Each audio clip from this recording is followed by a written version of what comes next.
Hello everyone, Randy Stifer with ConservedPhoto.com, and today I'm going to be showing you some of my techniques in Photoshop for making a bird's eye stand out, or any animal's eye stand out for that matter. We're going to work on this pigeon, and I've already gone through, processed both the pigeon and the background. Now I'm going to create a layer mask. In the case of this pigeon, I'm going to create two. I'm going to create one of the eye, create one of the detail that's around the eye, so I can work on both of those layers separately. I use a plugin called Topaz Remask. It makes doing really intricate masks like this much easier than using the brush tool.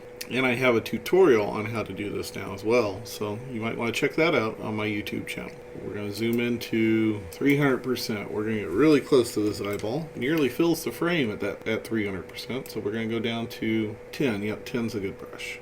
Just the eyeball to start with. Okay, now we got the outline complete. We're going to fill in the red for everything else. Okay, I would prefer that it be a little more filled in for the eyeball, so use the green brush, and then the autofill feature will fill that in. That's a little bit better. We'll click OK, and we're going to label this, so we can call this the eye. We're going to move it up to the top, that way it shows through all the other layers. And then we're going to do the exact same thing, but we're going to do the detail area around the eye. And I'll see you in a minute once I've got that done and up. Okay, we've got a layer that's just the eye now, and we have a layer that is the area around the eye. We're going to start on the around the eye layer first. Almost anytime I'm working on a layer, the very first adjustment I go to is curve. Now, I think I would like to pull the whites and highlights down a little bit in that layer. Pull up the darks. Let's see, maybe pull down the dark side. Pull down that layer, make it a little more dramatic. Right there. Makes that eyeball pop out a little bit more. So we're going to click OK. Let's go to brightness and contrast on that layer. I think adding some contrast in, a lot of contrast in actually,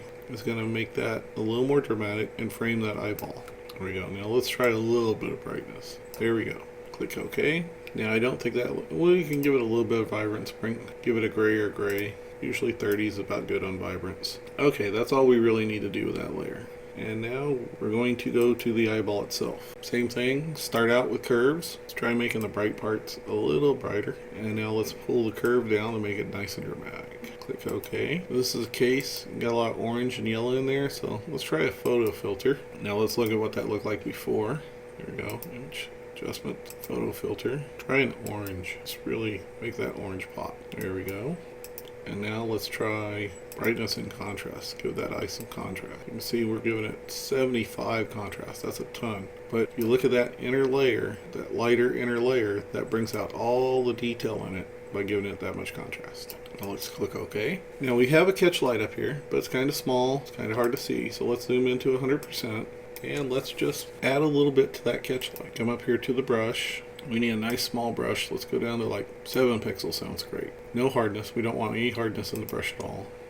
Now let's take that opacity down to 37%. Sounds good. So let's go ahead and zoom into 200% now. Just right around that catch light. Always make sure when you're going to use the brush tool that you have selected your color. So we want white. So we're going to go right up there in the corner. We're going to click OK. Now we're just going to go around the outside of that catch light and make it a little bit bigger, a little bit more noticeable. And now let's go back to fit. So you can see that catch light stands out a little more. And there you go. That's how I make my eyes pop. I work on the curves tool first, then I bring out some colors using either the photo filter or vibrance and saturation, then throw in a bunch of contrast to make it really dramatic, and then make sure it's got a catch light. That's the video for today. I hope you enjoyed it. Have a great day. Until next time, get out there and enjoy some nature.